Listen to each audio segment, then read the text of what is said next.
Hello दोस्तों, आप सभी का स्वागत है आपके अपने यूट्यूब चैनल अंकित क्लासेस पे। अब हम लोग 2016 के एनटीपीसी का जो एग्ज़ाम हुआ था उसका 2 अप्रैल 2016 के थर्ड शिफ्ट का मैथ का क्वेश्चन का सॉल्यूशन देखेंगे। फिर इसके बाद अगले वीडियो में रीजनिंग का सॉल्यूशन इसी शिफ्ट का देखेंगे। जिन लोगों को अगर ये पीडीएफ चाहिए ये सारा क्वेश्चन का, वो या तो अंकित क्लासेस का ऐप डाउनलोड कर लीजिए, वहाँ से आपको सारा पीडीएफ हमेशा मिलते रहेगा। नहीं तो फिर आप 8406914979 पे व्हाट्सअप कीजिए। यहाँ आपको लिंक भी मिल जाएगा एप्लीकेशन का और यहाँ पे आपको पीडीएफ भी मिलते रहेगा आप अगर इस पर मैसेज करते हैं तो। आइए हम लोग पहले क्वेश्चन पे देखते हैं कि पहला क्वेश्चन आपको क्या दिया हुआ है। पहला क्वेश्चन माध्यिका के बारे में कहा जा रहा है। आप देख रहे होंगे, कहा गया कि 1, 3, 6 और 9, 11, 19 और 1 का माध्यिका। पिछले वीडियो में भी आपको माध्यिका के बारे में हम शायद बताए हुए थे। माध्यिका जो है वो आरोही क्रम या तो फिर अवरोही क्रम में आप उसको सजा दीजिए। उसके बाद एक बात को भी ध्यान रखिए कि अगर ये विषम संख्या यानी इसमें डिजिट की संख्या यानी संख्या जो दिया हुआ है वो अगर विषम आ गया तो बीच वाला आंसर हो जाएगा।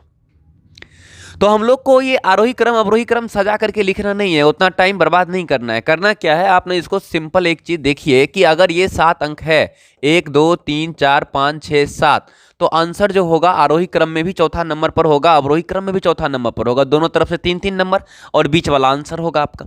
तो आप बताइए कि अगर आरोही क्रम में देखें पहला 1, 1 के बाद 3, 3 के बाद 5, अब जो होगा चौथा नंबर पर वो मेरा आंसर और चौथा नंबर पर मेरा 6, आंसर मेरा 6 हो जाएगा। 3 संख्या बड़ा इधर से और 3 संख्या छोटा ये और बीच वाला आपका 6 और 6 ही इस क्वेश्चन का आंसर हो जाएगा। तो आपको ये नहीं कि आप आरोही क्रम में लिखना शुरू कर दें, क्या जरूरी है लिखना, नहीं लिखेंगे। आइए क्वेश्चन नंबर आपका दूसरा नंबर क्वेश्चन में क्या कहा जा रहा है, एक्स की लंबाई 5 फीट है।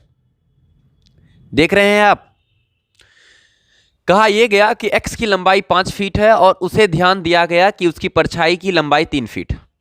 यानी इस क्वेश्चन में क्या कहा जा रहा है, इस बात को थोड़ा सा हम लोग समझते हैं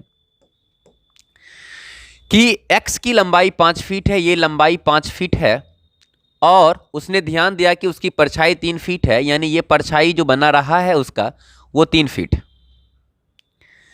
आगे क्या कहा गया, यानी ये जो बना ये 3 फीट। आगे कहता है उसके बाद उसने नापा कि स्कूल की इमारत की परछाई की लंबाई 30 फीट है। यानी एक स्कूल है, इसकी परछाई 30 फीट, यानी इसका परछाई जो बन रहा है ये कितना फीट है, 30 फीट। कहता है स्कूल की इमारत, ये जो इमारत H है स्कूल का, इसका इमारत पूछा जा रहा है क्या होगा। ये भी परछाई, ये भी परछाई, ये ऊंचाई, ये भी ऊंचाई। आप बताइए ये कितना गुना चल रहा है, परछाई 10 गुना है। तो आप बताइए ऊंचाई भी 10 गुना होगा। ऊंचाई को 10 गुना करवा दें तो h का वैल्यू 5 गुने 10 बराबर कितना, 50 फीट। और यही इस क्वेश्चन का क्या हो जाएगा, आंसर हो जाएगा। आप आसानी से इस क्वेश्चन का आंसर बता सकते थे। चलिए अगले क्वेश्चन पे, क्वेश्चन नंबर आ जाइए 2 के बाद तीसरा नंबर क्वेश्चन पे। तीसरा नंबर क्वेश्चन में क्या कहा गया कि 5.36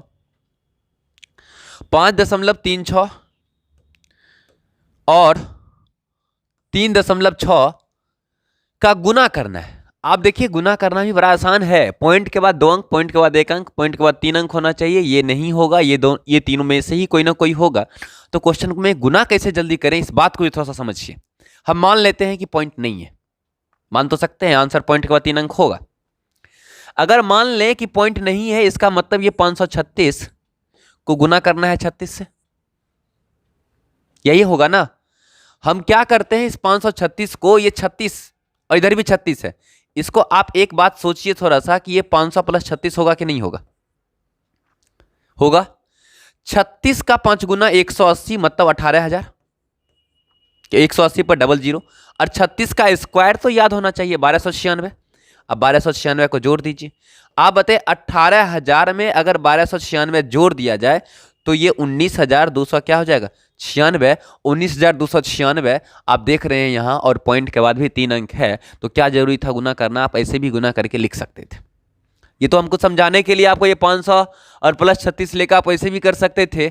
36 को 500 से गुना करवा दिए 18,000। 36 गुने 36 1296। 18,000 में 1296 जोड़ देंगे तो 18,000 में 1,296 जोड़ रहे हैं ना, तो 19,296 हो जाएगा। 19,296 यहाँ मिल गया आपका। अब पॉइंट के बाद 3 अंक तो है ही उसमें। आइए क्वेश्चन नंबर आपका 4। चौथा नंबर क्वेश्चन को आप देख रहे हैं। चौथा नंबर क्वेश्चन में क्या कहा गया कि एक कार जो है वो पहली आधी दूरी क्या कर रहा है, 50 किलोमीटर प्रति घंटा की चाल से, बाकी आधी दूरी 60 किलोमीटर प्रति घंटा की चाल से यात्रा करते। पूरी यात्रा के दौरान कार का औसत गति क्या होगा। आपको पता है कि जब दो समान दूरी को अलग अलग स्पीड से हम लोग तय करते हैं तो एवरेज स्पीड जो होता है वो एवरेज स्पीड क्या हो जाएगा, एवरेज स्पीड जो होगा वो 2 × x × y बटे में x प्लस क्या होगा, y हो जाएगा। हम लोग आंसर बता दें एवरेज स्पीड क्या होगा, तो एवरेज स्पीड हम लोग भी बता सकते हैं। एवरेज स्पीड जो होगा वो 2 × 50 गुने में 60 और बट्टा में 50 + 60, यानी आप कह सकते हैं 2 × 50 × 60 और बट्टा में कितना 110। 0 0 क्या होगा, कैंसिल। 6 दूनी 12, 12 × 5 60, 60 100 बट्टे कितना 11, 600 बट्टे 11, तो 11 × 5 55, बच गया 5 0 50, 11 चौका 44। अब 54.समथिंग मात्र एक ऑप्शन में है, आप लगा दीजिए उसको, आंसर हो जाएगा। आपको पूरे चेक करने की कोई जरूरत नहीं है। आइए क्वेश्चन नंबर अगले, क्वेश्चन नंबर आपका 4 के बाद 5वां नंबर पे। 5वां नंबर क्वेश्चन में क्या कहा गया कि 18 प्लस, आप देखिए इस क्वेश्चन को भी, 18 + 2 × 3.33, इसका मतलब अगर ये दोनों को गुना करवा दें तो ये 6.6 हो जाएगा। 18 में अगर इसको जोड़ दें 18 और 6 कितना, 18 और 6 24.6 हो जाएगा। भागा लगाना है किसमें, 0.003 में। आप एक बात और बताइए, ये पॉइंट हटा तो एगो पॉइंट 0 तो कट गया, ये हटेगा ऊपर 3 जाता, लेकिन कितना 0 जाएगा, 2 ही। आपको मन करता है तो एक 0 इसका भी तो एक 0 उतारिएगा, ये दोनों तो कट जाएगा, उतना लिखने की कोई जरूरत नहीं है।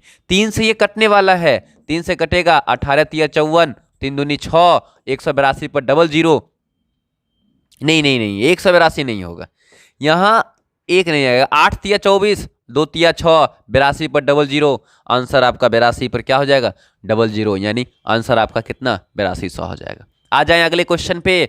चले हम लोग क्वेश्चन नंबर 6 पे। 6 नंबर क्वेश्चन में क्या कहा जा रहा है, इस बात को हम लोग थोड़ा सा ध्यान देते हैं।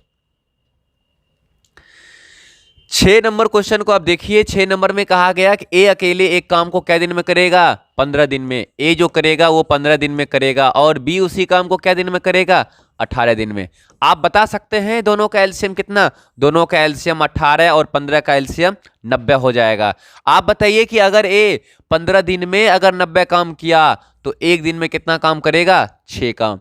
ये 18 दिन में अगर 90 काम किया तो एक दिन में कितना काम करेगा, 5 काम। काम कितना करना है, 90। अब हम कह रहे हैं कि नहीं, ए और बी दोनों को बुला लीजिए, तो आप बताइए 90 लोगों को तो काम ही है, और दोनों आदमी मिलकर काम करेगा तो एक दिन में कितना काम करेगा, 11, यानी दिन जो लगेगा वो 90/11 दिन ही लगेगा। तो आंसर कितना नंबर हो जाएगा, डी नंबर हो जाएगा, यानी डी नंबर का आंसर 90/11 हो जाएगा। चलें अगले क्वेश्चन पे। चलिए हम लोग बढ़ते हैं क्वेश्चन नंबर 7 की तरफ।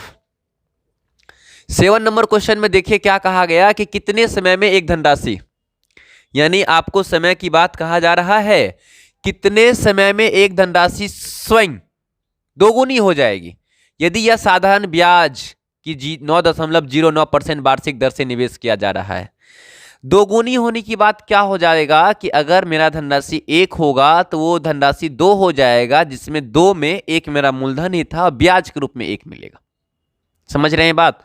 चलिए हम लोग देखते हैं कि अगर आप ये बात बताइए कि अगर मेरा मूलधन 1 था तो मेरा अमाउंट जो है मिश्रधन कितना हो जाएगा, 2। मूलधन 1 अमाउंट 2, इसका मतलब ये कि सिंपल इंटरेस्ट जो होगा वो तो 1 ही होगा ना। ये 1 रुपया ब्याज किस पर ब्याज लेगा, तो 1 पर लेगा। तो आपसे पूछा गया कि कितना समय लगेगा। आपको पता है ना कि हम लोग सिंपल इंटरेस्ट बराबर जो है वो P गुने क्या करते हैं, R गुने T, और बट्टे में कितना 100। अगर हमको टाइम निकालना होगा तो हम लोग SI गुने कितना करेंगे 100 और P गुने क्या करेंगे R करेंगे। आप बताए SI कितना है, तो SI आपको पता है कि SI 1 और 1 गुने कितना 100 और बट्टे में P गुने R, P भी 1 और R का मान ये 1 गुने 0.09। आप अगर इसका कैलकुलेशन कर लेते हैं तो आपको वैल्यू आ जाएगा। ये आप जो ला रहे हैं ये वैल्यू आएगा नहीं, ये तो 9 दशमलव न था, 9 दशमलव ये।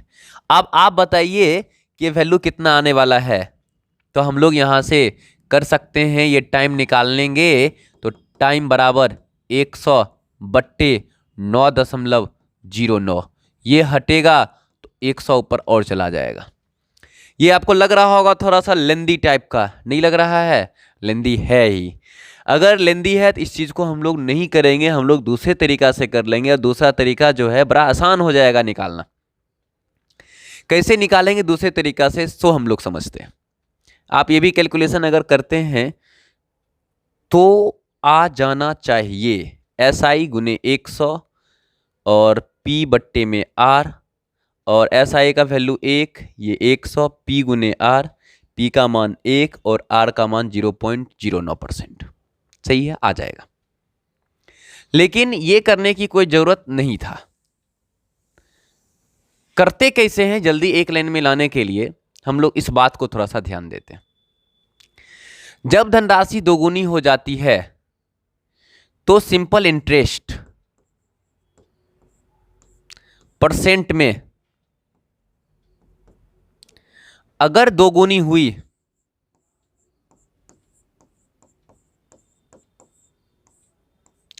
तो SI परसेंट जो होगा वो ना 100% होगा। अब आप ये बात बताइए कि ये अगर 100% है तो अगर हमको टाइम निकालना होगा T, तो ये 100% में हमको भागा लगाना पड़ेगा रेट से, और वो 9.09% है।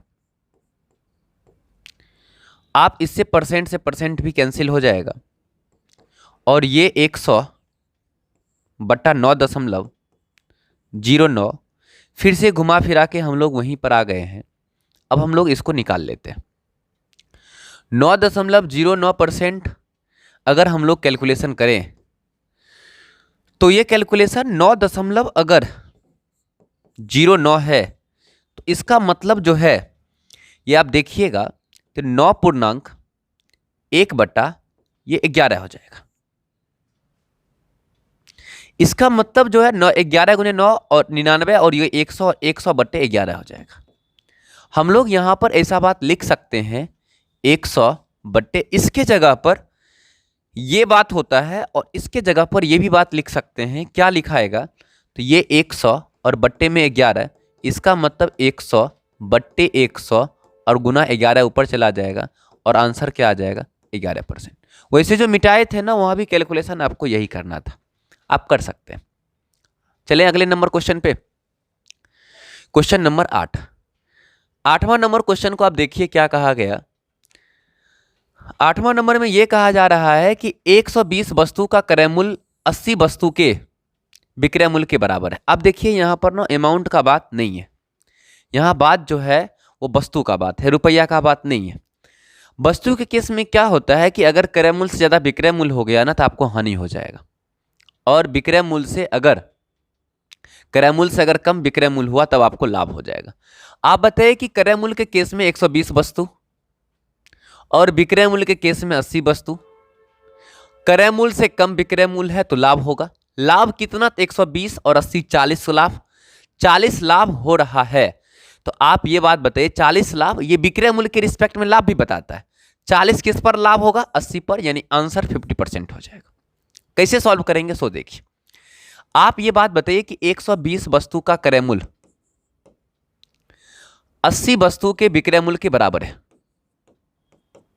आप ये बात बताइए कि क्रय मूल्य और बट्टे में अगर हम विक्रय मूल्य ले आए तो ये 80 बट्टे कितना 120, मतलब क्रय मूल्य 80 और विक्रय मूल्य आपको 120। तो हम लोग प्रॉफिट परसेंट बता दें, 80 120 मतलब प्रॉफिट कितना 40। किस पर प्रॉफिट होगा? 80 पर। गुना कितना? 100। 40/2 और 2 से कटेगा 50।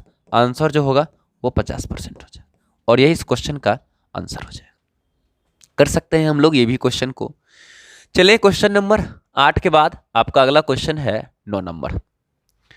9वां नंबर क्वेश्चन में क्या कहा जा रहा है, सो इस बात को थोड़ा सा ध्यान दीजिए। 9वां नंबर में यह कहा गया कि एक धनात्मक संख्या अपने वर्गमूल से 30 ही अधिक।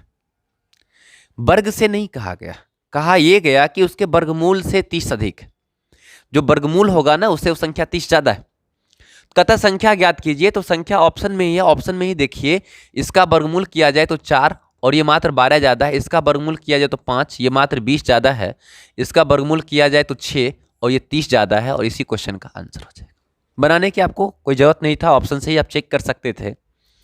चलिए हम लोग आते हैं क्वेश्चन नंबर 9 के बाद अगला 10 नंबर। 10वां नंबर क्वेश्चन को आप ध्यान से देखिए। 10वां नंबर क्वेश्चन में फ्रैक्शन दिया हुआ है, तो फ्रैक्शन दे दिया तो आपको घबराने की जरूरत नहीं है। 25/7, 15/28 और 20/21 एलसीएम। हम बहुत बार आपको अभी तक एलसीएम बताए होंगे और हम हमेशा बोलते हैं एलसीएम में आप क्वेश्चन को जब भी एलसीएम सॉल्व कीजिए तो आपने ऑप्शन से ही पकड़िए, क्वेश्चन तुरंत बन जाएगा। आप ये बात बताइए कि क्वेश्चन में कहा गया 25/7, 15/28 और 20/21।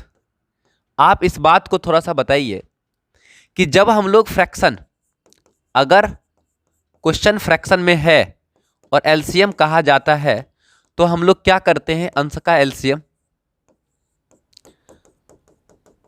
और बट्टे में हर का क्या? एचसीएफ। बस इस बात को आप ध्यान रखिए और ऑप्शन को पकड़ते रहिए, आंसर आपका बन जाएगा। नीचे का एचसीएफ, नीचे का एचसीएफ का मतलब 7, 28 और 48 का एचसीएफ। तो आपको पता है कि एचसीएफ वह बड़ी से बड़ी संख्या जो तीनों संख्या को काट दे। तो 7 एक ऐसा बड़ा संख्या है जो 7 को भी काटेगा, 7 चौका 28 को भी काटेगा, 7 तिया 21 भी काटेगा, यानी एचसीएफ 7। बट्टा में 7 होना चाहिए, आंसर तो यही बनेगा, आगे देखने की जरूरत ही नहीं था। वैसे अब जब ये 7 हो गया तो ऊपर का एलसीएम निकालना है। आप बताए ऊपर पर ये 300 है, 300 से 25 भी काटेगा, 15 भी काटेगा, 20 भी काटेगा, आंसर तैयार है बनेगा। नहीं तो आप ऊपर का एलसीएम ले लीजिए। चलिए हम लोग देखते हैं अगले क्वेश्चन। क्वेश्चन नंबर आपका है 11। 11 नंबर क्वेश्चन में क्या कहा जा रहा है, इस बात को थोड़ा सा ध्यान दीजिए। 11 नंबर में यह है कि एक समान बॉक्स के आयत 80 सेंटीमीटर, 60 सेंटीमीटर और 40 सेंटीमीटर है। बॉक्स को ढकने के लिए कितने वर्ग सेंटीमीटर की कपड़े की आवश्यकता है? अगर ये मान लिया जाए कि ये बॉक्स है, बॉक्स जो है वो एक घनाभ के आकार का होता है। ये एक घनाभ के आकार का है जिसमें बॉक्स का आयत मतलब वो लंबाई, चौड़ाई और ऊंचाई दिया हुआ है। ये 80 और ये 60 और ये 40 ऊंचाई। कहता ढकने के लिए कितने वर्ग सेंटीमीटर कपड़े की आवश्यकता है? जब ढकाया जाएगा तो उसको चारों तरफ तो कपड़ा की जरूरत है, चारों तरफ यानी वो 6 तरफ घनाभ में होगा सतह। तो 6 तरफ का जो क्षेत्रफल होगा वो सभी क्षेत्रफल आपको बताना है। तो इसका मतलब इस घनाभ का जो बताना है वो कुल पृष्ठीय क्षेत्रफल आपको बताना है। तो आप ये बात बताइए कि कुल पृष्ठीय क्षेत्रफल हम लोग बता दें तो कुल पृष्ठीय क्षेत्रफल 2 इंटू लंबाई LB BH और LH, यानी फॉर्मूला जो होगा वो 2 into LB plus BH plus HL होगा। क्या होगा कि नहीं होगा? होगा। 80 का 60 गुना 8 छक 48, 4800। 80 का 40, 8 चौका 3200 और 40 का 60 गुना 2400। अब आप आंसर बताइए। 00 तो अंत में सबका होगा। 24 या 32 और 48, 48 32 80, 80 और 32 80 और 24 100 कितना? 4। आप बताइए 104 का क्या होना चाहिए? दोगुना। 104 का दोगुना 208, 208 पर 00 और यही इस क्वेश्चन का आंसर हो जाएगा। हम लोग बढ़े अगले क्वेश्चन पे। आ जाइए, आपका अगला क्वेश्चन 11 के बाद 12 नंबर पे। 12 नंबर क्वेश्चन में क्या कहा जा रहा है, इस बात को भी थोड़ा सा ध्यान दीजिए। देखिए क्वेश्चन बनाने वक्त आपको कभी दरफरी नहीं करना है। क्वेश्चन मैंने हर हमेशा कुछ न कुछ ऐसा बात छोड़ देता है कि क्वेश्चन को आप तुरंत हल कर सकते हैं। क्वेश्चन में आप इसी क्वेश्चन को देखिए, क्या कहा गया कि ए और बी के आय का अनुपात 3:2। 3:2 का मतलब क्या? ए अगर 3 रुपया कमाएगा तो बी जो कमाएगा वो बी कितना कमाएगा? तो बी कमाएगा 2 रुपया।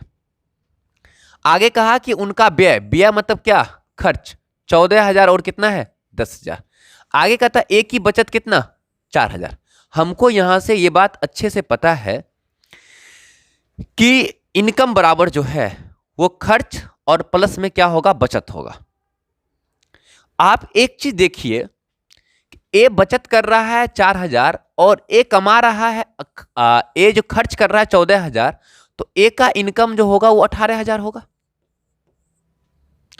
और अनुपात में कितना है? 3। आप बताइए कि अनुपात 1 का वैल्यू हम लोग क्या 6,000 कर सकते हैं?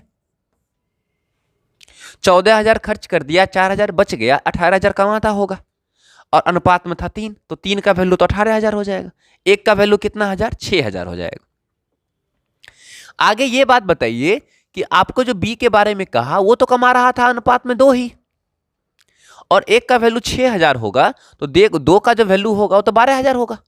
यानी इसका इनकम 12,000 है और 12,000 में से 10,000 खर्च कर दिया तो बचेगा कितना? 2,000। और बी का बचत ही आपसे पूछा जा रहा था। आपको क्वेश्चन को ज्यादा लेंदी बनाने की कोई जरूरत नहीं है। आइए हम लोग बढ़ते हैं अगले क्वेश्चन पे।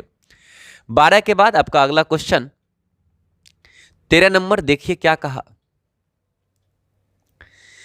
13 नंबर में यह दिया हुआ है कि दो संख्या का लॉसव 210। अगर दो संख्या का लॉसव 210 है, लॉसव का मतलब एलसीएम, और एचसीएफ 35 है, यदि एक संख्या 105 तो दूसरी संख्या क्या होगा? आपको हम कल भी शायद ये बात लिखे हैं कि एलसीएम गुने एचसीएफ बराबर क्या होगा? फर्स्ट नंबर गुने में सेकेंड नंबर होगा। अब आप एक बात बता दीजिए कि एलसीएम कितना? 210, एचसीएफ कितना? 35, फर्स्ट नंबर कितना? 105 और सेकेंड नंबर आपसे पूछा जा रहा है। ये तो हमको ऐसे ही बन जाएगा क्योंकि 35 दिया 105 और 3 से ये कटेगा 70 और सेकेंड नंबर 70 हो जाएगा। आपको ज़्यादा कुछ करने की जरूरत यहाँ नहीं थी। आप सिर्फ प्रैक्टिस करते रहिए, एग्जाम जब भी होगा तो आपको ये सारा क्वेश्चन जो हम कर रहे हैं ये आपको आगे जाकर के फायदा देगा। आइए हम लोग आते हैं 14 नंबर क्वेश्चन पे। 14 नंबर क्वेश्चन में क्या दिया हुआ है कि 2, 4, 5, 6, 5, 4, 3, 5, 3, 1 और 7 का बहुलक। बहुलक पिछले वीडियो में भी आपको मिला होगा बहुलक के बारे में। बहुलक का मतलब क्या? जो संख्या बार बार रिपीट कर रहा है लेकिन जो सबसे ज्यादा बार रिपीट किया वही बहुलक। अब ना ऑप्शन को देखिए, 3। आप ये बात बताइए कि 3 मेरे ऑप्शन में आया तो 3 है क्या बार? 3 3 3 यहां तक नहीं, 1 और कितना? 2 बार। 5 क्या बार? 1 2 3 बार। 4 क्या बार?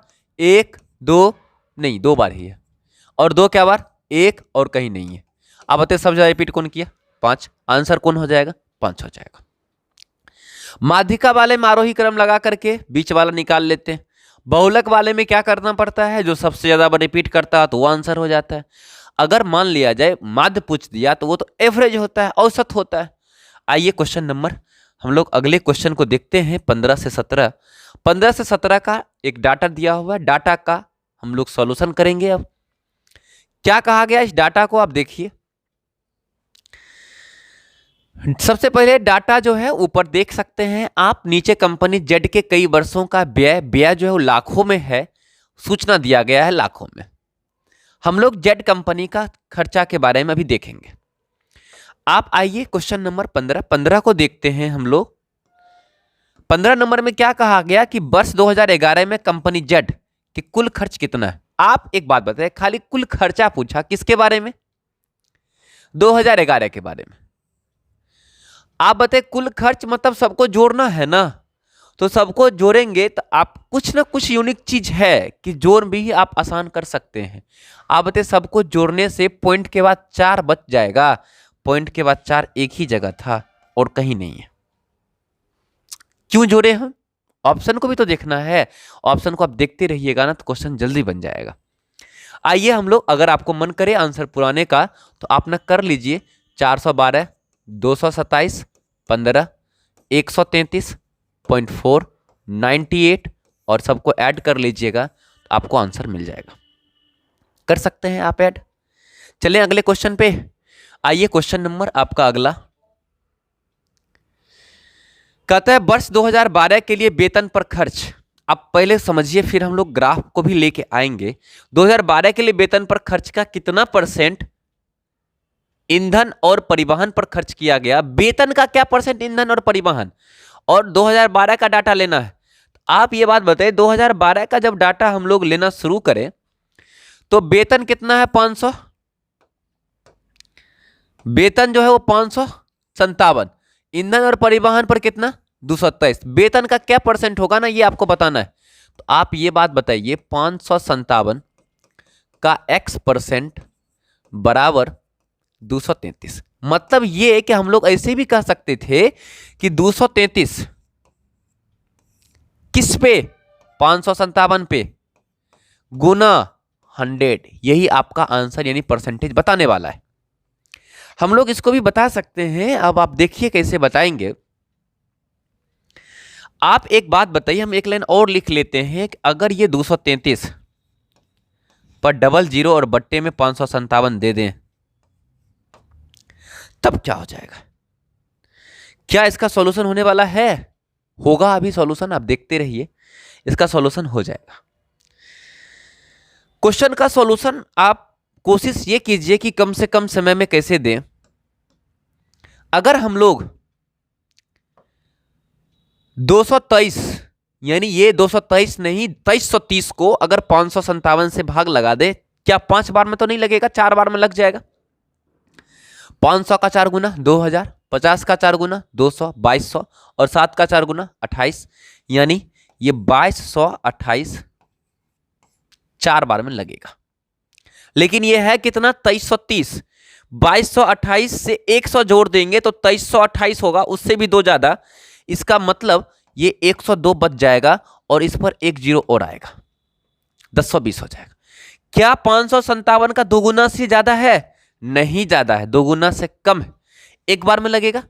अब हल्का सा कम है 2 गुना से, ज्यादा कम नहीं है, हल्का सा कम है, तो ये 41.89 के अप्रोक्स में आंसर जाएगा। तो आपको करना कुछ नहीं है, आप ऑप्शन देखिए, 15 नंबर नहीं है, क्वेश्चन 16 का सॉल्यूशन कर रहे हैं, नीचे क्वेश्चन है, आप क्वेश्चन का पीडीएफ आपको मिला होगा, आप उसमें देखिए। तो आप ना 41.8 या 9 के अप्रोक्स में आंसर होगा, आगे सॉल्यूशन करने की जरूरत नहीं है। आप देखिए क्वेश्चन नंबर 16 41.8 है और 41 और कोई नहीं है, आंसर जो है वो 1 नंबर आपका सही आंसर होगा। 16 नंबर में देखिए क्या, 17 नंबर में क्या कहा कि प्रति वर्ष बोनस का औसत राशि क्या हो जाएगा। आप ये बात बताइए, बोनस का औसत राशि अगर निकालना हो तो जैसा कि हम देख रहे हैं कि बोनस तो यही है, आप बताइए बोनस ये है, तक एवरेज बता दीजिए। एवरेज बताने के लिए आप क्या करेंगे कि सबको जोड़ करके और 5 से भाग लगा देंगे। सबको जोड़ने, आप जोड़िए, हम जोड़ रहे हैं, 5 5 10 और 9 3 12, 10 12 22, 22 का 2 बच गया 2, 15 2 17, 17 17 1 17 ये, 1 17 ये और 15 2 17 ये, 51। 18 में से 1 निकाल करके 1 दे देंगे तो यो 17 हो जाएगा, यो 17 हो जाएगा। तो आप बताइए 51 आई 17 17 या 18 16 34, 51 34 85, तो ये 85.85। अब बट्टा में कितना 5, अब भागा लगा लीजिए, 17 पचे 85 पॉइंट, अब 04, 70.04। आपको क्वेश्चन लाखों में था, आप गुना कर लीजिए, आपको आंसर आ जाएगा, यानी 17.04 मतलब 17.04 लाख। 17 नंबर क्वेश्चन बन गया। आइए क्वेश्चन नंबर 18 पे। 18 नंबर क्वेश्चन में आपको क्या कहा जा रहा है कि यदि 3 संख्या 1:3:5 के अनुपात में है, देख रहे हैं ना, 1:3:5 के अनुपात में है तो उनका योग 10,800 है। आप बताइए कि तीनों का योग अनुपात में 5 3 8 और 1 9 कितना 9, 9 का वैल्यू कितना 10,800। आप ये बात बताइए, अनुपात 1 12 नमा 108, यानी 1 का जो वैल्यू होगा वो 1 का वैल्यू कितना होगा 1200 हो जाएगा। क्वेश्चन में कहा तीनों में से सबसे बड़ी संख्या, तो अनुपात में जो बड़ा वो बड़ा संख्या, अनुपात में जो छोटा वो छोटी संख्या। तो हम लोग कह सकते हैं कि जो बड़ी संख्या होगा वो अनुपात में 5 है, और 1 का वैल्यू 1200, तो 5 का वैल्यू कितना हो जाएगा, 6000 हो जाएगा, और आपका आंसर कितना, 6000 हो जाएगा। कर सकते हैं। आइए हम लोग अगले क्वेश्चन पे, और क्वेश्चन नंबर आपका अगला जो है वो 19 नंबर है। आप 19 नंबर क्वेश्चन को देखिए। 19वां नंबर क्वेश्चन आपको क्या कहा जा रहा है। 19वें नंबर क्वेश्चन में 2 अंकों की एक संख्या को अंकों का योग 10 है, और यदि अंक को आपस में बदल दिया जाए तो संख्या 54 की कमी हो जाती है। हम कल भी शायद बताए थे, या पिछले वीडियो में हम बताए हैं, एक वहां 45 की कमी था, यहां 54 का कमी है। 54 जो है ये 9 का 6 गुना है। तो आप एक बात ध्यान रखिए, जो डिजिट 2 है ना, उसमें अंतर 6 का होना चाहिए। 6 का है, 6 का है, काट घटा लीजिए। अब तो दुए को ऑप्शन को चेक करना है, कर लेंगे। आप बताइए कि 54 का कमी हो जाएगा अगर संख्या 82 है, और 82 को पलटी मरवा दिए तो क्या आएगा, 28। ये 54 का कमी है। सही बात है। कहता है नहीं, नया संख्या बताइए। आप बताइए कि 82 तो पुरनका संख्या था, कमी करने के बाद आपका नया का संख्या कौन बन गया, 28। अगर पुरनका संख्या पूछता तब तो 82 होता, लेकिन आपसे पूछा नया का संख्या, तो नया संख्या क्या होगा, 28। 28 को पलटी मारिएगा 82 हो जाएगा, और 54 में बट जाएगा। तो वो नहीं कहा, कमने वाली बात कहा था, इसीलिए 82 से कमेगा 28। नया संख्या पूछा तो आंसर 28 हो जाएगा। आइए अगला क्वेश्चन नंबर 20।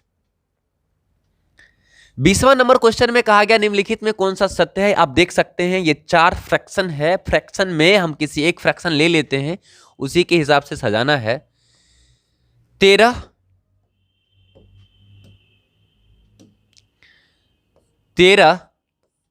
और बट्टे में 33, 32 और बट्टे में 47, 20 बट्टे में 47, 25 बट्टे में 27। देखिए, जब इस टाइप का क्वेश्चन आपको मिले तो आप 2-3 टाइप से क्वेश्चन को सॉल्व कर सकते हैं।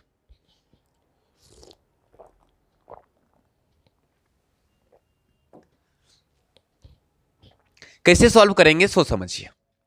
पहला नंबर तो हम लोग भाग विधि द्वारा सॉल्व कर सकते हैं, भाग लगा देंगे सब में। दूसरा नंबर ये कि अगर हम भाग विधि द्वारा सॉल्व नहीं करते हैं ना, तो क्रॉस में गुना करके चेक कर लेते हैं कौन बड़ा है और कौन छोटा है। लेकिन इस टाइप के क्वेश्चन में हम क्रॉस में गुना करने में परेशान हो जाएंगे, नहीं कर पाएंगे, टाइम लग जाएगा। तो एक कंडीशन ये है कि अप्रॉक्स में भी लेकर के सॉल्व कर सकते हैं। पॉइंट में निकालेंगे तो पॉइंट में भी एक अंक निकाल लीजिएगा तो बन जाएगा।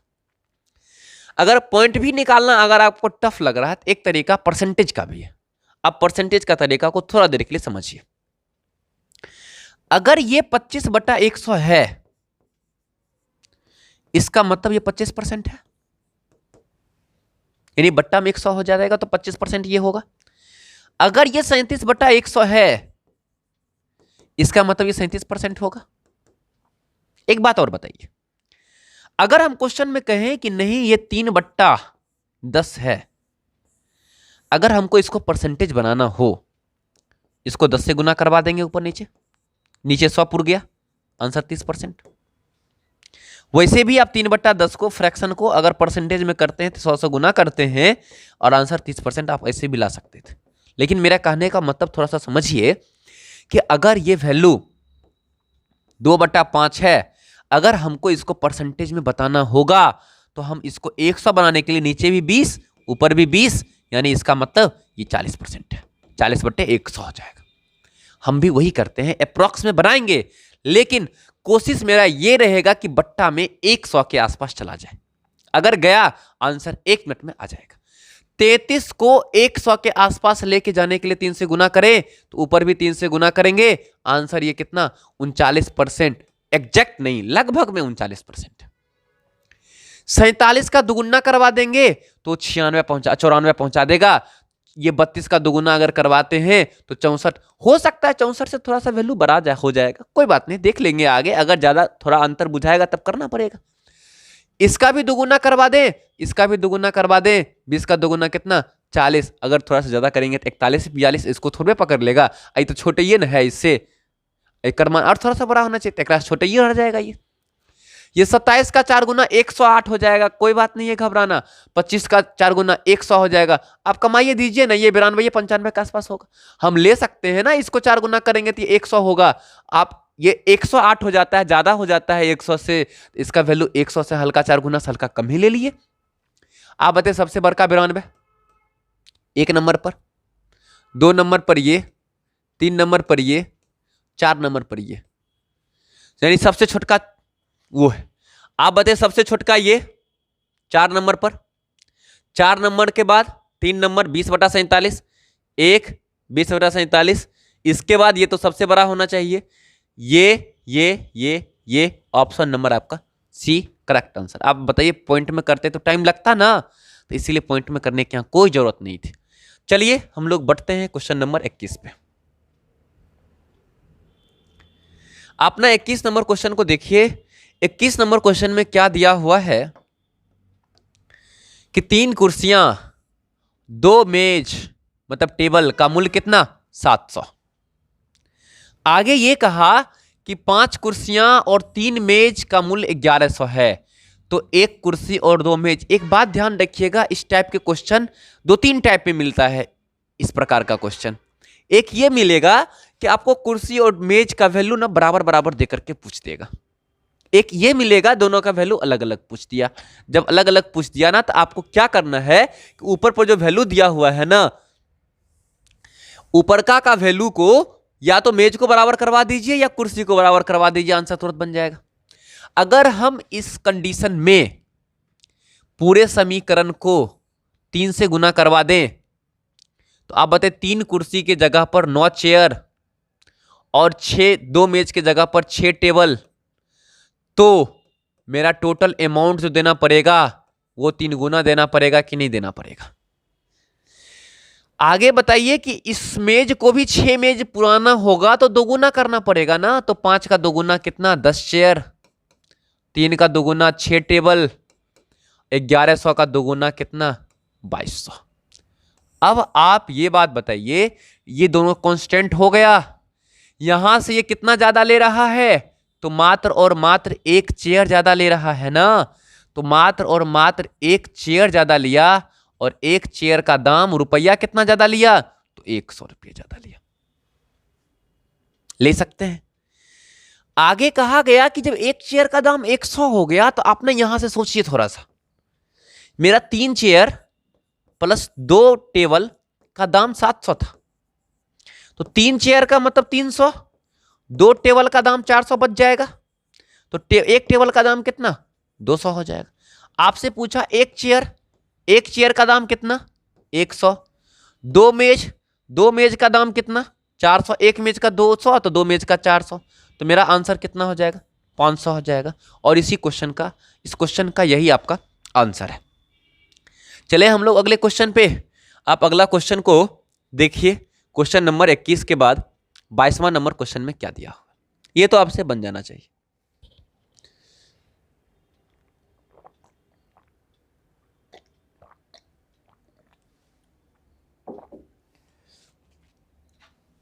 देखिए 22वां नंबर क्या कहा जा रहा है। 22वां नंबर क्वेश्चन में 11 परिणाम का औसत कितना 50, 6 परिणाम का औसत कितना 49, अगले 6 और पिछले 6 परिणाम का औसत कितना 52, छठे परिणाम का औसत कितना होगा, ये आपसे पूछा जा रहा है। आपको पता है इस क्वेश्चन को आप नास फार्मूला पर भी सॉल्व कर सकते हैं। NAS 11 का एवरेज 50, 11 पचे 55, 550, 6 परिणाम का 49 गुना करेंगे 294, फिर 6 परिणाम का एवरेज 52, अब गुना करेंगे 310। अब बताए 12 परिणाम का वैल्यू कितना, तो 12 परिणाम का वैल्यू दोनों को जोड़ देंगे 4, 9 1 10, 3 2 5 और 1 6। 12 का वैल्यू 604, 11 का वैल्यू 550, जो रिपीट किया होगा वही आंसर पूछा जाता है। तो आपका जो छठा होगा वही रिपीट हुआ होगा, तो छठा का वैल्यू 12 गो में से 11 को निकाल दीजिए, वो जो रिपीट किया वही बच जाता है, यानी आंसर जो होगा 50 और 4 54। यही आपका तो आंसर होना चाहिए था, कहीं गलती हो गया क्या? 9 गुने 4 6 परिणाम, 6 परिणाम, 11 गुने 5 55, 9 गुने 6 54 का 4 बचा कितना? ये 50 को 6 से गुना करेंगे 300, ये तो सही था। अच्छा, ये थोड़ा सा मिस्टेक हो गया, आप यहाँ पर 310 ना हो करके ये 312 होगा और ये वैल्यू 6 हो जाएगा, ये 6 होगा और आंसर आपका 56 हो जाएगा। आपको इससे भी आसान तरीका से आप क्वेश्चन को सॉल्व कर सकते हैं। कैसे करेंगे सोच समझिए। मान लेते हैं कि सारा का एवरेज अगर 50 है तो 6 परिणाम जो था इसका वैल्यू कितना था? 49। और पिछले 6 परिणाम का औसत जो था वो कितना था? 52। तो आप ये बात बता सकते हैं कि जब ये वैल्यू मेरे टोटल के एवरेज से कम है या ज्यादा है? कम। कितना कम? 1 कम। कितना संख्या पर? 6 संख्या पर। तो माइनस में कितना कम? 6 कम। क्यों? क्योंकि एवरेज 1 कम था, संख्या 6 था। कम था तो माइनस और ज्यादा होता तो प्लस। अगला औसत 52 हो गया, 52 50 से ज्यादा है तो अब क्या करेंगे? प्लस। कितना ज्यादा है? तो 2 ज्यादा है, संख्या कितना? तो 6, 6 दूनी कितना? 12, प्लस माइनस करेंगे तो प्लस 6। आंसर जो होगा, मेरा मेन औसत 50 था, प्लस 50 में 6 जोड़ दीजिए, वही आपका करेक्ट आंसर आ जाए। आप वैसे भी बना सकते थे। आइए अगला क्वेश्चन 22 के बाद 23वां नंबर। 23वां नंबर क्वेश्चन में क्या दिया हुआ है आपको? कहा गया एक 10 मीटर लंबी सीढ़ी एक खड़े दीवार पर टिकी है। एक खड़ा दीवार है और इस पर एक सीढ़ी टिकी हुई है और यह सीढ़ी जो है वो क्या मीटर है? 10 मीटर। कहता जमीन के साथ 60 डिग्री का कोण बना देगा। आपको पता है, हम कल भी शायद बताए थे। आपसे पूछा गया कि दीवार और सीढ़ी के पैर के बीच की दूरी, ये दूरी आपसे पूछा जा रहा है। आपको पता है कि थीटा के ठीक सामने P, ये B और ये H। B और H किसके साथ रिलेशन बनाएगा? कॉस थीटा के साथ। तो आप ये बात बता सकते हैं कि कॉस 60 का वैल्यू जो होगा वो B/H होगा और इसका कॉस 60 का मान 1/2, B और H का मान 10 दे दिया, यानी ये B का मान जो होगा वो 5। आंसर क्या हो जाएगा? 5 हो जाएगा। वैसे ये चीज भी नहीं करें हमको ना, अगर ट्रिगोनोमेट्री हाइट एंड डिस्टेंस आप पढ़े हैं तो आपको ये रेशियो ही पता होना चाहिए। ये अगर 60 है, ये अगर 60 है तो ये वैल्यू मान लिया जाए ये P और B होता है, तो हम लोग 10 के हिसाब से बैठा करके इसका रेशियो ही याद रखते हैं। 10 60 का जो वैल्यू होगा ना, वो 10 60 का वैल्यू जो है वो √3 होता है। तो √3/1, ये P और ये B, यानी ये √3 होगा, ये 1 होगा और √3 1 है तो ये 2 हो जाएगा, क्योंकि √3 का स्क्वायर 3 और 1 का स्क्वायर 1 और 3 और 1 4 और 4 का वर्गमूल कितना? 2 हो जाएगा। आप बताइए कि सीढ़ी का मान 2 है लेकिन वो है कितना? 10। 1 का मान कितना हो जाएगा? 5। ये पूछा, ये तो 1 ही है और 1 का वैल्यू 5 और आंसर 5 हो जाएगा। चलें अगले क्वेश्चन पे 23 के बाद। आइए 23 के बाद अगला क्वेश्चन जो आपका है वो 24 नंबर है। 24 नंबर क्वेश्चन को आप देखिए, कहता है कि 40,000 रुपये 2 वर्ष में 20% की वार्षिक दर पर कितना हो जाएगा यदि ब्याज वार्षिक संयोजित होता है। अब देखिए यहाँ पर कंपाउंड इंटरेस्ट या सिंपल इंटरेस्ट ऐसा कुछ बात नहीं कहा गया है, और बात कुछ नहीं कहा जाता है तो कंपाउंड इंटरेस्ट नहीं होता है, सिंपल इंटरेस्ट ही होता है। आपको पता है कि 1 साल में 20% लेगा तो 2 वर्ष में कितना परसेंट लेगा? 40% लेगा। आप बताइए, आपका अमाउंट 40,000 है और 40,000 का अगर हम 40% निकाल दें तो 40% जो निकलेगा वो कितना निकलेगा? 4 का 4 गुना 16 और 16 पर क्या जीरो? 2 जीरो और 1 जीरो, ये यानी 3 जीरो, 16,000 हो जाएगा। आप बताइए 40,000, 16,000, 56,000, 56,000 आपके ऑप्शन में है ही नहीं, इसका मतलब थोड़ा सा मिसप्रिंट हो गया। कंपाउंड इंटरेस्ट होना चाहिए था वहाँ। कंपाउंड इंटरेस्ट के हिसाब से अगर हम लोग देखें तो आपको पता है कि 20% के हिसाब से 20% प्लस 20% और प्लस में 20 गुने 20 और बट्टा में 100, यानी टोटल मेरा अमाउंट जो होगा वो 44% ब्याज हो जाएगा। अब आप बताइए कि अगर हम 44% यहां निकाल दें तो 40,000 का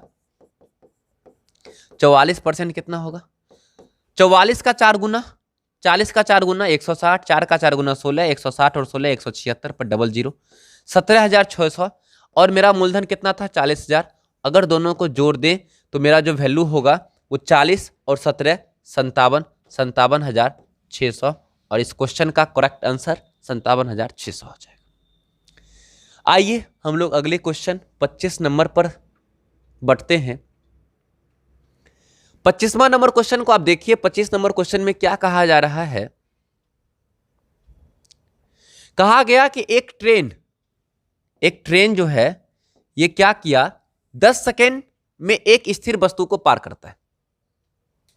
कहते यदि ट्रेन की चाल 25 मीटर प्रति सेकेंड है तो ट्रेन की लंबाई, आपको पता है कि अगर किसी पोल खंभा वस्तु को पार करेगा, कोई व्यक्ति को ट्रेन पार करेगा तो रेलगाड़ी सिर्फ अपनी लंबाई पार करता है। ट्रेन की लंबाई पूछा, मतलब ट्रेन जितना दूरी पार करने में लगाया है समय कितना लगाया? 10 सेकेंड। 10 सेकेंड में जितना चला होगा वो अपना दूरी चला होगा। 1 सेकेंड में कितना चलेगा? 25। 1 सेकेंड में 25 चलेगा तो 10 सेकेंड में कितना चलेगा? 25 गुने 10 250। और यही इस क्वेश्चन का आंसर हो जाएगा, 250 मीटर। चलिए अगले क्वेश्चन पे आइए। 25 के बाद अगला क्वेश्चन जो है वो क्वेश्चन नंबर 26 है। 26 नंबर क्वेश्चन को आप देखिए गौर से। क्या कहा जा रहा है? 2 पेंसिल, 8 पेन और 4 पेन और 8 रबर का मूल्य 12 रुपया। यानी हम एक दुकान पे गए हैं और दुकान पे पेंसिल, रबर और पेन लेना था। पेंसिल, रबर और पेन में हमको 2 पेंसिल की जरूरत था, 4 पेन और 8 रबर का जरूरत था। तो कुल मिलाकर के पहला दुकानदार ये बोल रहा है कि हमको 12 रुपया की जरूरी है, 12 रुपया हम लेंगे। दूसरा दुकानदार के पास गए तो वो बोला हमको 8 पेन, 10 पेंसिल और 4 रबर देंगे तो हम 36 रुपया लेंगे। आगे हमको जो जरूरी है वो जरूरी 3 पेंसिल, 3 पेन और 3 रबर का जरूरत है, तो हम क्या रुपया दें उसको? ये बात आपको बताना है। अब तो अब कुछ देर पहले भी एक क्वेश्चन था, तो हम उस क्वेश्चन में भी बोले थे कि 2 तरीका का बात होगा। एक तरीका का बात में तीनों जगह, यानी 2 जगह होता तो 2 जगह, 3 जगह, तीनों जगह वैल्यू बराबर है। इस क्वेश्चन को बनाने का तरीका यह है कि अगर 3 पेंसिल, 3 पेन, 3 रबर है, अगर 1 पेंसिल, 1 पेन और 1 रबर का दाम पता चल जाए तो हम तीनों का दाम बता सकते हैं। 3 गुना कर देंगे, पता चल जाएगा। क्या चलेगा? चल जाएगा। अब आप ये बात बताइए कि 2 पेंसिल, 4 पेन, 8 रबर, हम लोग अलग अलग पेन से पेंसिल को ले रहे हैं। ये 2 पेंसिल, ये 10 पेंसिल, ये 4 पेन, 8 पेन, ये 8 रबर, ये 4 रबर। 2 कंडीशन हो सकता है, या तो दोनों को घटा करके कांस्टेंट बराबर वैल्यू ले आएगा या दोनों को जोड़ करके ले आएगा। बताइए, पेंसिल 2, 10, 12 जोड़ने पर, पेन 4, 8, 4, 12, 8, 4, 12, 12, 12 पूरा दिया, तो जोड़ने पर पूरा दिया, बना देंगे जोड़ने पर हिसाब से। हम दोनों दुकानदार के यहाँ सामान खरीद लेते हैं। दोनों दुकानदार के यहाँ सामान खरीद लेंगे तो पेंसिल क्या गो? 12 पेंसिल,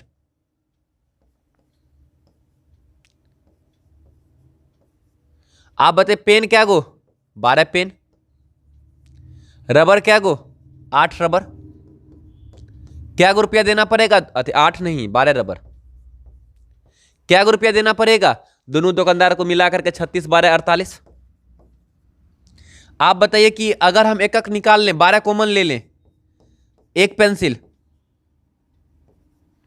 1 पेन और 1 रबर का दाम तो 4 रुपया होगा। अब 3 गुना करवा दें सबको, आंसर कितना?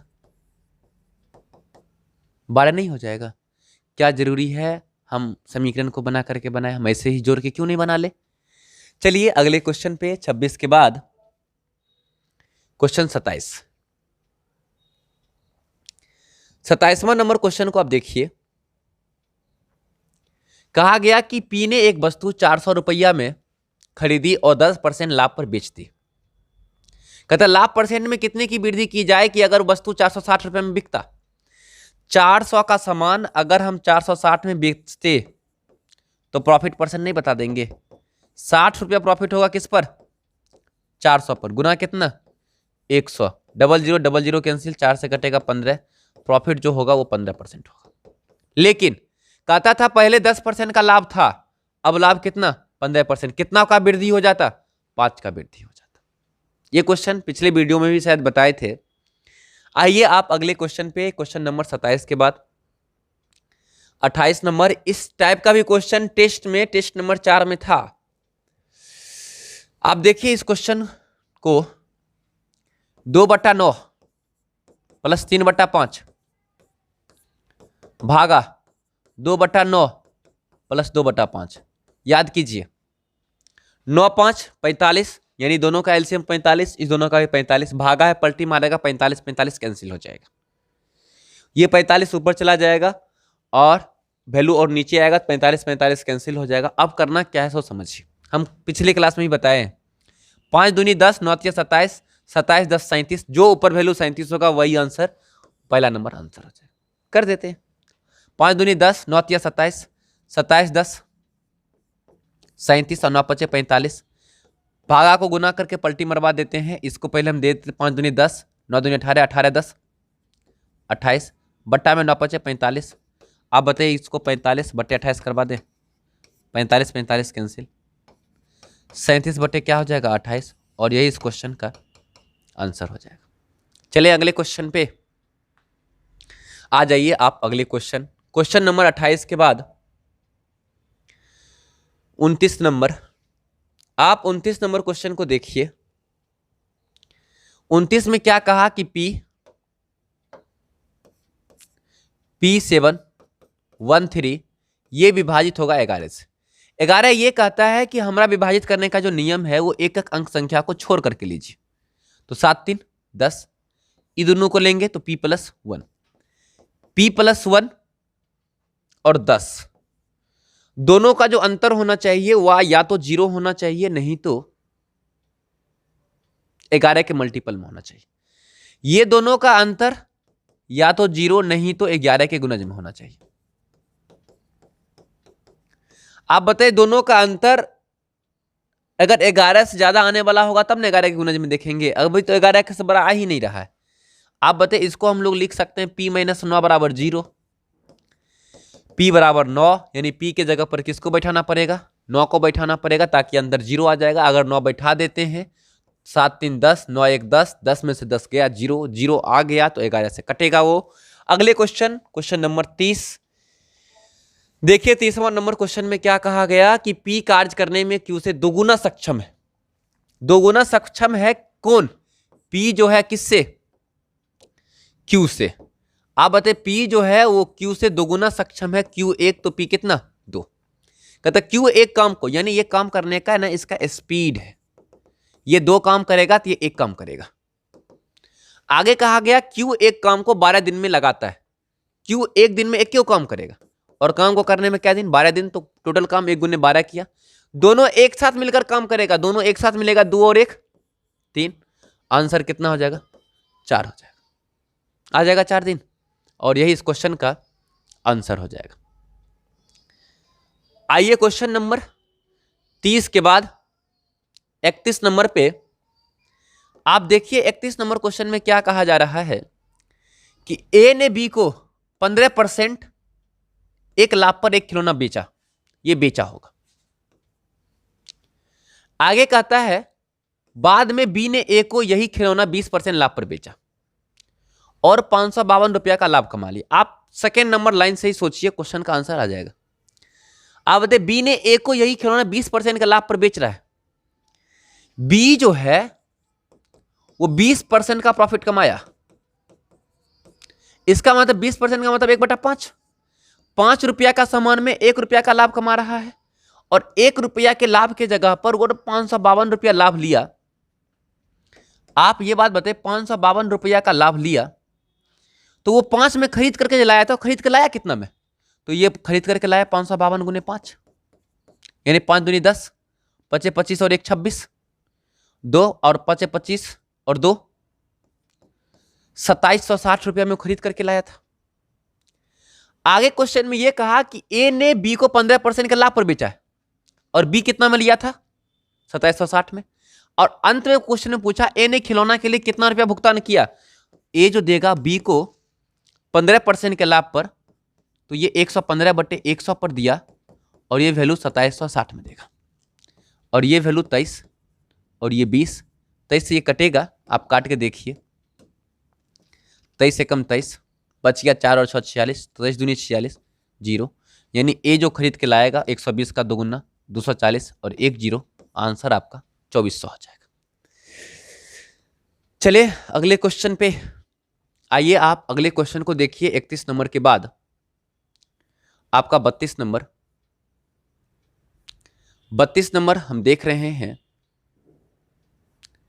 क्या कहा गया 32 नंबर में कि एक तार को मोड़कर जब एक वर्ग बनाया जाता है तो उसका क्षेत्रफल 484 वर्ग सेंटीमीटर होता है। यानी ये क्वेश्चन में ये कहा गया कि एक तार को मोड़ करके जब एक वर्ग बनाया गया, ये एक वर्ग बना, तो इसका क्षेत्रफल 484, इसका मतलब जो ए होगा वो 22 होगा, क्योंकि क्षेत्रफल जो है वो ए का क्या होगा, स्क्वायर, तो ये 22, यानी ये 22, ये भी 22, ये भी 22, ये भी 22। आगे कहा गया कि यदि उसी तार, तो हम लोग कह सकते हैं मेरे पास जो तार की लंबाई होगा वो तार की लंबाई, चारों एरिया 22-22 लिया, मतलब तार की लंबाई 22 चौका 88 होगा सेंटीमीटर में। आगे कहता है कि वृत्त का आकार में मोड़ा जाएगा। आप बताइए वृत्त मोड़ा जाएगा तो वृत्त का परिधि 88, क्योंकि मेरे तार की लंबाई 88, तो उतने न मोड़ेंगे, 88 न मोड़ेंगे, तो ये 2 पाई आर का वैल्यू 88। आप बताइए 2 गुने 22/7 गुने आर बराबर 88, 22 दूनी 44, 44 का दोगुना 88, आर बराबर कितना 14। आगे कहता है इसका क्षेत्रफल, इसका एरिया, हम लोग इसका एरिया बता देंगे। आप बताइए कि क्षेत्रफल पाई आर स्क्वायर, तो 22/7, आर स्क्वायर मतलब 14 गुने 14, ये कटेगा 2। आप बताइए इसका आंसर, 14 दूनी 28 और 22 को 28 से गुना करेंगे तो आपको पता है कि अगर हम लोग 22 को 28 से गुना करवा दें तो जब 20 से लेकर के 30 में अगर सारा संख्या हो और इकाई अंक को जोड़ने पर 10 पुट जाए तो क्या करना है, 8 का दोगुना 16 और एक अंक इसमें बढ़ा देना है 3, और 3 का दोगुना 6, आंसर 616 हो जाएगा। आप गुना भी कर लीजिएगा, आ जाएगा। चलें अगले क्वेश्चन पे, और क्वेश्चन नंबर आपका 33। देखिए 33 नंबर क्वेश्चन में क्या कहा जा रहा है,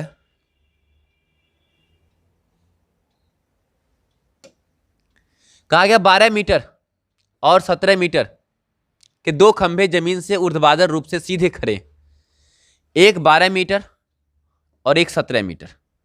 ये 17 मीटर है, ये 12 मीटर, उनके बीच की दूरी 12 है, ये 12, तो हम लोग कह सकते हैं ये भी दूरी 12 होगा।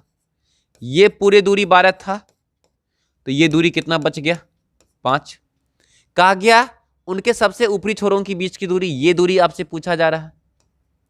आपको पता है 12 और 5, 12 5 के साथ ये जो वैल्यू आएगा वो रूट अंडर 12 का स्क्वायर और 5 का स्क्वायर, मतलब 144 प्लस 25 बराबर 169। इसका मतलब ये वैल्यू 13 आएगा, और इस क्वेश्चन का आंसर 13 हो जाएगा। इस सेट में टोटल मैथ का क्वेश्चन 33 ही था। इसके बाद नेक्स्ट वीडियो में आपको 34 नंबर से रीजनिंग आपको मिलेगा। तब तक के लिए बाय।